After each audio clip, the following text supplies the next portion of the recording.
Hi, this is Mike Brassell, voiceover artist of the Tomorrowland Transit Authority PeopleMover and Epcot's The Land Attraction. You're listening to Voicing Your Talent. With me, Jacquelyn Liz. And action. Hi everyone, welcome to Voicing Your Talent with me, Jacquelyn Liz, where I will be interviewing the giants in this crazy industry we call voice acting. Get to know them a little more and their passion for the art of voice acting. Hello, Mike. A warmest of welcome to our show. Thank you so much. I appreciate being here. Welcome. How did you get started creating voiceovers? Was voicing characters something you did while growing up? This is always a fun question. I enjoy it. I was born fourth out of five boys there in the Midwest, and we were latchkey kids quite a bit, just a distance away from my mom and dad while they were working. So we had a lot of time after school, and I filled that time with just a lot of kid stuff, watching cartoons and run around playing outside with the dogs and stuff like that. It was a fun time. I really enjoyed it, but that's really where it started, I guess, which is that 3:00 time that always rolled around. It was Looney Tunes time. And of course, I was a big Scooby-Doo fan. And let's see, who else? He-Man and all that stuff. So I got introduced to that type of animation early on. I loved it. And I just was amazed to find out Mel Blanc, who did a lot of those voices for the Looney Tunes characters for Warner Brothers, did most of those voices. It was just amazing to hear him voice those characters. So I guess that just kind of got into my DNA.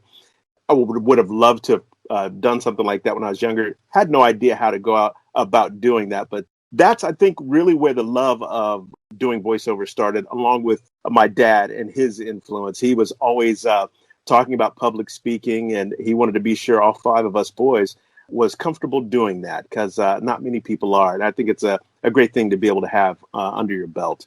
That's a really cool backstory, to be honest.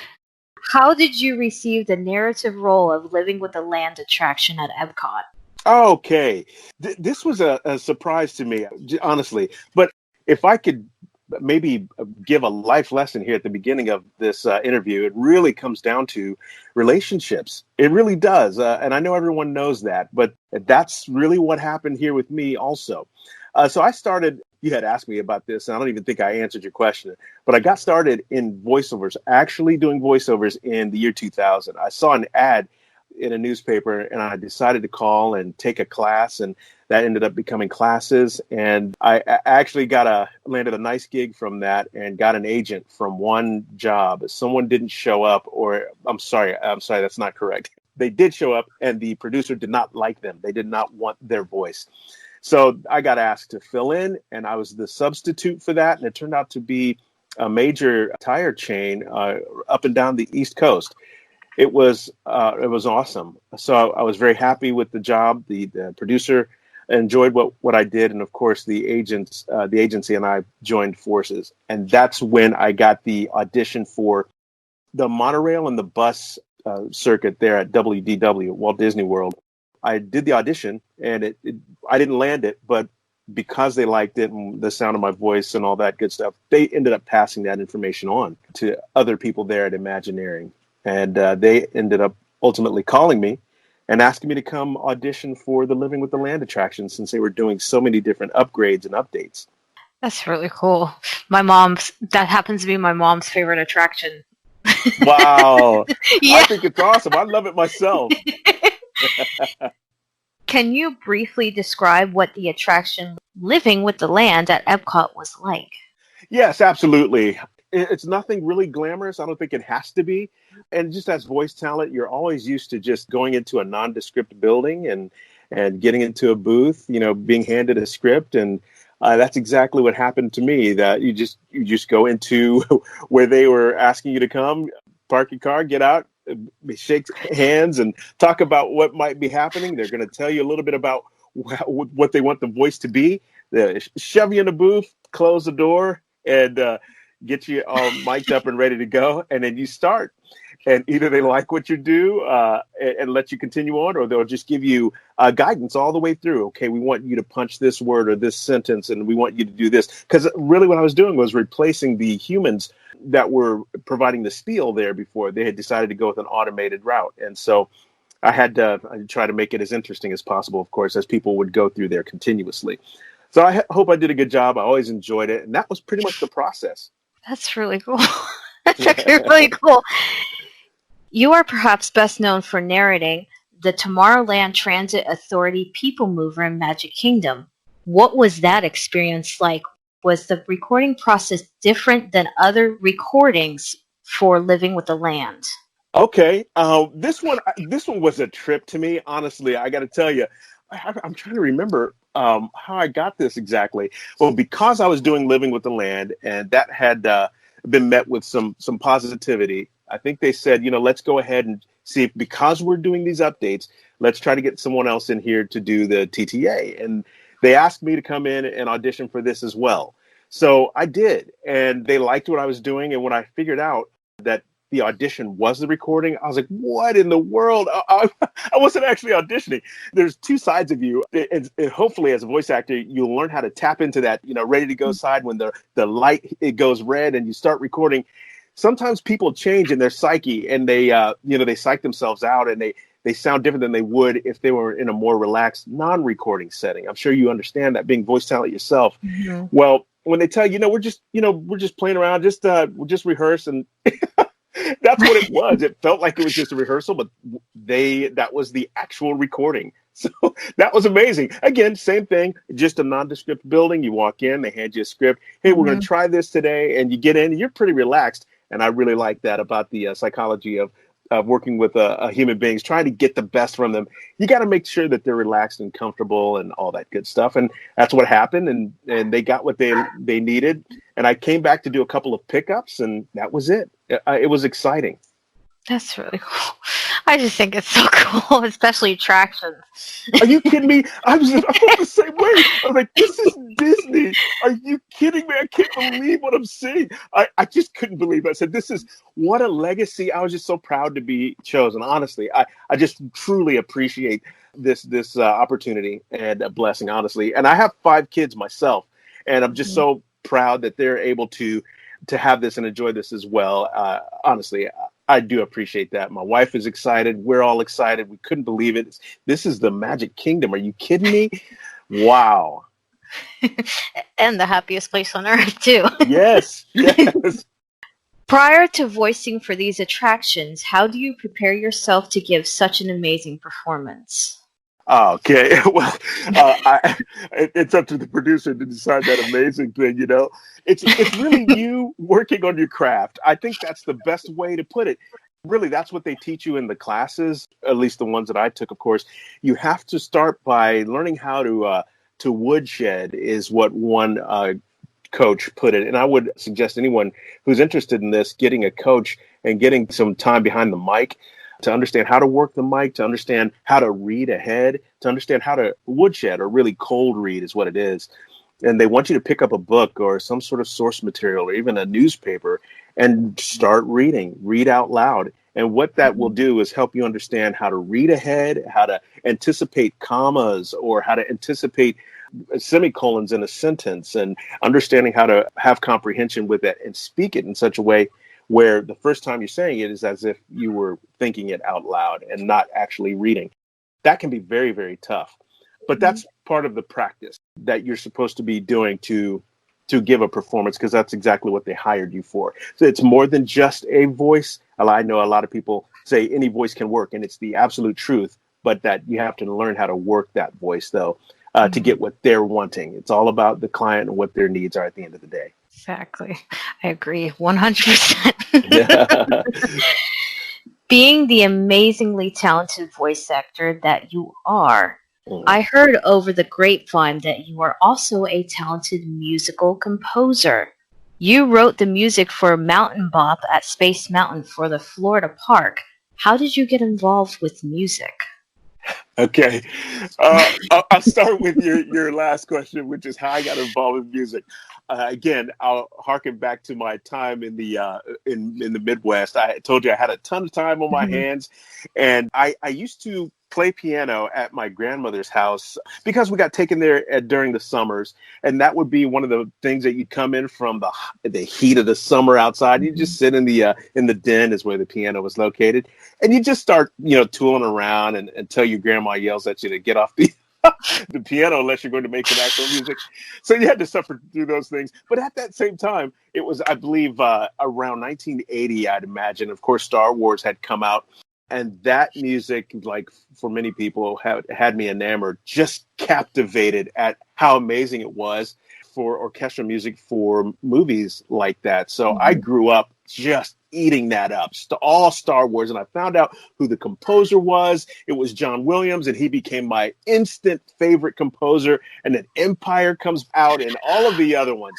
And of course, I'm just eating this up, and I'm finding out that he does so many great movies. E.T. works with Spielberg, works with Lucas, Raiders of the Lost Ark, Superman. Just the list goes on. This dude is unbelievable. So he's my hero. And so that's what really got me involved with music.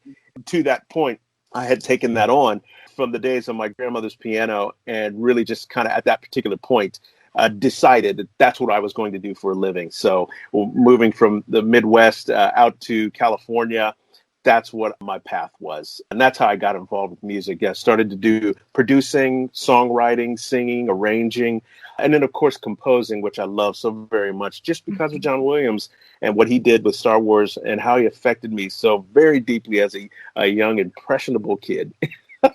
And so how does that get to your question for Mount Boffer Space Mountain? I got to tell you, I was working in Orlando, and I worked there at, what is that? I'm spacing on the name of the park there, the movie park. I can't believe I don't remember it right Hollywood now. But Studios? thank you. Yeah, Disney's Hollywood Studios. That's where feature animation was located. And I had been brought down from California to Florida to work on John Henry, Brother Bear, and Lilo and Stitch. When I working there, I was a assistant production manager. Sorry, I want to get that correct. Assistant production manager, so was not a creative. I did not have a pencil in my hand and drew amazing artwork. That was for those special creative people there, and they're absolutely awesome. I really love and adore and respect what they do. They're amazing. But I was there just in a managerial capacity. That was what I did and had such a great time there. Just really enjoyed myself. But that is not actually how I got the Space Mountain. It would make sense that it would naturally flow into that, I would imagine. But it did not. It came from when I had done the TTA, as you had mentioned, and I was in the park after the park had closed with my producer. And we were walking towards the TTA because we had already done the recordings and they had already done the installation of the voiceover. And so it was just so surreal just to be walking there. You see the workers there doing their cleanup and whatever other maintenance they're doing. And we climb on the TTA, and he goes, "Hey, do you write music?" I said, yeah, because you never say no to Disney. I'm going to tell you this right now. I'm going to give you a piece of advice. If Disney ever says, do you do this? Fill in the blank with whatever it is. Say yes, and then you worry about how you're going to do that later on. But you got to say yes. If they're asking, you say yes. So I did. And he goes, okay.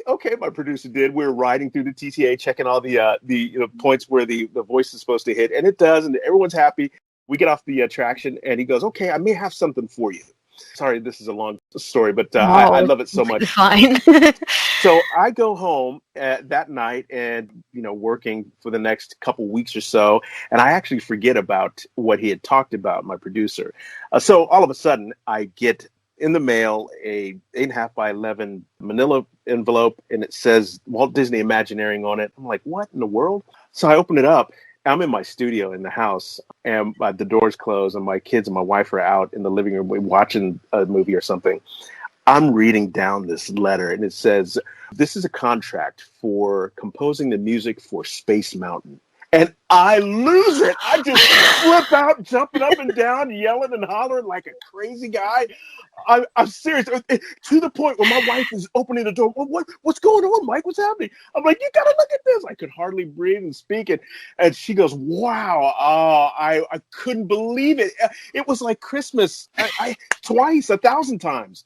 Are you kidding me? So I want to set the scenario for you because this was absolutely amazing. So a kid from the Midwest, loving John Williams, loving the movies, goes out to California, gets some great opportunities to kind of sow seeds and build his musical career. I didn't do a whole lot out there, but I learned a lot. And I was able to apply it here all of a sudden. Now Imagineering has sent me a contract to compose, to be the actual original composer, by the way, for Space Mountain, an attraction that is so loved by millions. This is insane. I get to do this. And not only that, I look to the West Coast and you see Michael Giacchino. He's their top guy, right? Writing music for movies, The Incredibles. I mean, just awesome stuff. He has that one. He has the Space Mountain out in California. John Williams, my hero, has the one in Disney parks in Paris. Here I am in the middle. I've got the East Coast Space Mountain. Oh my goodness! Are you kidding me? Come on, Michael Giacchino, John Williams, Mike Brassell. Are you kidding me? This is amazing. So you got to know that I love this. I love the fact that I was able to be the inaugural composer. I love the fact that I was chosen to be in a place where not many people get a chance to stand. I mean, I'll tell you, what an honor. I'm very, very blessed and just so proud to be part of the magic in that manner. So I'll say to you again, because I want to wrap that up in a nice little loop here. If Disney Imagineering approaches you and asks you if you do something, you say yes. You say yes, because you never know what that's going to mean. Oh my goodness. I have this envelope. I have that letter still. I'll never get rid of it. I'm going to frame it. It's awesome. So I'm just proud of that work. I really, really am. Thank you for asking that question. You're welcome. Also, that happens to be my dad's favorite ride. Are you kidding me? I am not kidding. That's awesome. Can I tell you how fun it was to ride the attraction after hours? Because that's how they have to do the install. And it was like 100 speakers that they said that they had to, this is when they went down for a long time and they had to come back with something new with their ride refresh. And they got me and we went back and forth, did the music, and I did it to their specifications. They gave me their thoughts on what they think it should sound like, the energy that it should have, and all that good stuff. And so it was so awesome to be able to go there like 11 p.m., 12 a.m., as a matter of fact, drive in there and you walk through and everyone's doing their jobs and you go to the mountain. You're like, what is going on? And then you go down into this room where they have everything. You give them your files and they put it on. And you go back up to the ride platform and you get on and you hear your music playing. And you're like, what? It's unbelievable. I tell you, it's surreal. It was just absolutely surreal. So I gush on about it because I'm very proud of it. But it was an amazing experience to be able to go through the mountain, lights on, and see all the speakers and sort of walk through. They have their safety measures. And it was just the most amazing thing. Even I think that's really cool. It is the coolest thing. Wow. Where did you get your inspiration to create such amazing music? Well, I think that goes right back to John Williams. Now, I never said I was John Williams, but I love what he has done for the score community, the music community, the film community. I mean, what he has done was just, it was such a deep dive. I don't know if anyone would get to his particular stature nowadays. I'm not saying that there's not talented people out there. There really are. And I love a lot of what they do. But that guy, just above and beyond to me. So him, but I'm going to give you some other inspirations as well, simply because John was my score side, but there's also the music production side that I do as well. And so Prince was a huge inspiration for me. Cameo was. A lot of the rap dudes from way back in the 80s when I was growing up, LL Cool J, the Fresh Prince, Run DMC. I was influenced by that and by those guys. I was influenced by jazz a lot, by David Sanborn, by Chick Corea, by Herbie Hancock. Really, it was a plethora. It was an absolute, just a whole rainbow of influence that I try to infuse in what I do. That's really cool. That's really cool, actually. You have also worked on some of Disney's featured films, such as Lilo and Stitch and Brother Bear. Could you share with me what part did you work on during the production of those films, and what was the experience like? Okay, this was, as I mentioned, this was fantastic to actually be a part of Disney feature animation.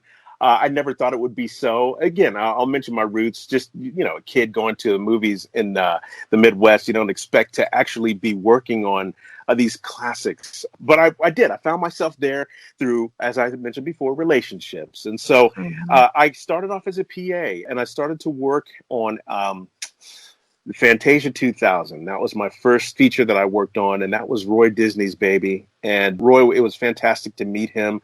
That was absolutely amazing to meet him and have to see his passion. And of course, you could see his uncle's passion through that, just through him. So what an amazing man, and just what a gift that all those guys have given to all of us there at Disney. But I started off as a PA and then ultimately went on as an APM, an assistant production manager, as I mentioned before. And that's what I did on Lilo and Stitch and Brother Bear. Basically, I had 5 departments that I worked with. And those guys got the final color through, they got final registration down to final film. And we would show the end pieces of film to the directors and get their approval, or retakes. They'd have to send them back, and then we'd have to manage the disc space that took up as well. So it's kind of boring, but it was just fun to be there. And it was fun to experience all of those amazing artists and what they've done. I mean, honestly, from the directors to everyone that worked on every line of that film, both films, they were just absolutely amazing. And I'm very proud to have that as part of my history. That's really cool. Also, we used to have 2 Newfoundlands named Lilo and Stitch. That's awesome. We also have a Pekingese. He's 14, but we also have a Pekingese named Coda. Oh, there you go. Oh, that was a fantastic movie to work on. Brother Bear. Yeah. Yeah. That's great. I heard that you created some music tracks for Princess and the Frog that were never played. What was the music like that you composed? Or what was the music like? Okay, that's another story. If you don't mind, I'll just quickly take you through this. I was working on Fantasia 2000, right? And I was working with, they had many different directors. There were groups of directors and things like that on the different segments of the show. Well, in one particular segment, Eric Goldberg was directing, and Eric is an animator that animated the genie in Aladdin, and I believe Phil for Hercules. This guy's a legend, honestly. And just in my musical career and what it is I do, I have found that if you don't, I wouldn't say toot your own horn, but if you don't tell people what you do, nobody will know, and therefore no one can, you don't afford yourself any opportunities. You're not doing yourself any favors if you don't tell someone what you do. And then, of course, at some point you're going to have to show it, and it's going to have to be somewhat acceptable. So long story short, I told everybody that I was a composer and that I did this and that, and I would do that for them as well if they wanted to. So Eric's wife, who's working on the film as well, comes up to me. Again, I'm a PA here at the time. And she goes, "Hey, can you come talk to Eric? He wants to talk to you." And so I'm shaking in my boots because I'm a PA. And if a director is asking for a PA, that can't be good, right? Because you either did something wrong or there's something that's not right here. So at least that's what it was in my perception and in my thought. So I go into Eric's room, knock on the door, and he has me sit down. He goes, "Hey, Mike," he goes, "I heard that you write music. Is that true?" I said, "Yes, sir, it is." Remember, you always say yes. He goes, "Well, I've got something I want to show you." And he started to pull out artwork of the Frog Prince. That's what it was called, his version. And he said, "I want it to be like this, and I've got 5 songs that I want to write with you." He goes, "Would you be willing to do that?" And I said, "Yeah, absolutely." So he showed me the lyrics of these songs, and they were great. They were fantastic. Eric is just an astounding individual. Truly, truly amazing. So he says, "All right, so I would love to be able to do this in whatever length of time." And I was freaking out internally. I'm like, yeah, I can do that. So I had to go home again and tell my wife, "Look, Eric Goldberg asked me to do these tracks for him." And so I did. There were 5 songs. I sang on some. I had a couple of other people sing on some, and he sang on one as well. It was awesome. The 5 songs. I'm not tooting my own horn here, but they came out very well. And I was very pleased. I was very proud to work on them with Eric. And ultimately, he pitched that to the heads of the studio at the time, and they loved it, and they were going to do the movie. Well, there's plenty of things that happen in the highest strata that I'm just not aware of. Ultimately, it wasn't produced, and I think the idea itself became The Princess and the Frog.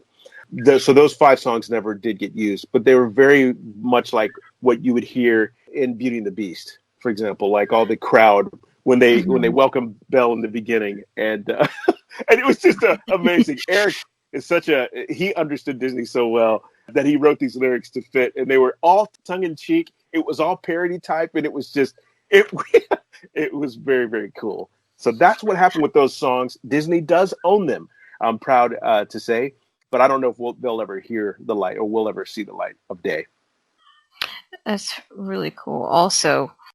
But it still is just like, we'll never get to hear it because, like you said, Disney owns them. So they sure do. Yeah. There are rumors that you can impersonate several celebrities such as Mickey Mouse, Goofy, Sean Connery. Where'd you dig this up? Could you share a couple with us? I haven't done those in a while. I'll be a little rusty, but I'll try Goofy. They say never to do the big 3 or big 5. So this is not an audition, Disney, if you're listening. This is just me doing my impression of what I believe Goofy sounds like. Let's see here. What's the phrase Goofy would say? Oh, I can't wait to get back to the magic. Hiya, pal. Let's do it. That's really cool. Is that passable for you? Yes. Cool. You never know. You know what I'm saying? People say that, I can do this, I can do that, and sometimes they can't. This is just me, like I said, in my own mind, in my own world, trying these things just to see if I can do it or not. So there's a taste. That's like really said, cool. My impression. Tell us, Mike, are you currently working on any projects that you can tell us about? Oh, heck yeah. As a matter of fact, I am working on one thing consistently, and that is always music for use in film and TV as well. As a matter of fact, I have music on TV actually all over the place. But one crowning achievement that I love is I have the theme to Divorce Court. If ever you watched that show or heard of it, Divorce Court, I have some music there in the end credits and a little bit throughout the show. I have music in film and TV, and I'll be working on a film here shortly, a documentary where I'll be scoring. So I'm excited to mention that. That's really cool. I've heard of Divorce Court too. Oh, you have? I've seen a couple of scenes on Facebook, and I've come across them, and I would watch them, and I would hear the end credits. I'm like, that's really cool. Oh, well, thank you. I appreciate that. And in closing, any questions you would like to ask me as an up-and-coming voiceover artist? Well, let me ask you this. How do you keep your motivation up? My mother is my momager, so basically she motivates me to do everything. Nice. So, yeah. And also a few projects I've done is I did like a little child's voice, so I can probably bring my voice down all the way down here to sound like I'm 5 years old. So that is fantastic. And then I can turn my voice into British because I've watched my mom would always watch a lot of British shows, and I've kind of just got it to where it can sound like I'm from United Kingdom, and then just go right back in America. Very good. Very good. Well, they could use all those types of accents, right? It's about how your voice fits for whatever the specific project is. Mm-hmm. And Red Dead Redemption 2 kind of brought out the old Texan accent, so I can do that as well. And also where I'm from is also another key thing. So. That's great. Hey, that sounds great. Lastly, where can our listeners find or connect with you on social media, as well as check out your amazing work? Oh, well, I'll tell you this. I'm on Facebook just as a guy on Facebook. And I'm not really good at PR. I got to hire someone to help me out, I tell you. Honestly, I like I said, it's all about relationships. So really people call me or I call them. And my relationship circle has a lot of creatives in there. And they ask me to do stuff. I'll do it. And that's how we get along. But you'll find me on voices.com and Voice123, I believe. I think I'm still on those sites as well. I did have my own site for a while, and it's just I just can't. So I'll have to figure out how to get someone to get me back up online. So that's about it. That's terrible. I understand that. I'm sorry, but you can reach out at any of those locations. Of course, I'm on LinkedIn as well. So hit me up if you'd like. I definitely will, and I'm sure my mother will. Oh, heck yeah. Thank you, Mike, for joining me this evening. I really enjoyed getting to know you better. What a pleasure. Thank you so much for the invite. You've excited me. It's so nice to go back and talk about some of these things, you know. Sometimes you always look so forward and you don't look back and go, wait, I did this? This is awesome. Thank you for listening to this week's episode of Voicing Your Talent with me, Jacquelyn Liz. Stay tuned for more thrilling interviews from the giants in our crazy industry we call voice acting. Cut. That's a wrap. Thanks for listening to Voicing Your Talent with Jacquelyn Liz. Voicing Your Talent is part of the Theme Parkology Network. Interviews were arranged by and for Theme Parkology. Voicing Your Talent is strictly a fan publication. Please visit us at themeparkology.com for more information. Follow Jacquelyn Liz on Facebook.com/blessedwithavoice and Instagram.com/voicingyourtalent. All character voices, trademarks, product names, company names, and logos mentioned are the property of their respective owners. All opinions stated within do not necessarily reflect the opinions of Theme Parkology or any other production company. Don't forget to subscribe to Voicing Your Talent on Apple Podcasts, Google Podcasts, Spotify, Breaker, Pocket Casts, Radio Public, Stitcher, or your favorite podcast platform. By subscribing, you'll get a notification as soon as our latest episode drops. While you're at it, please rate us with a 5-star review. This will help other fans find our show. Just like Jacquelyn says, we are all blessed with a voice.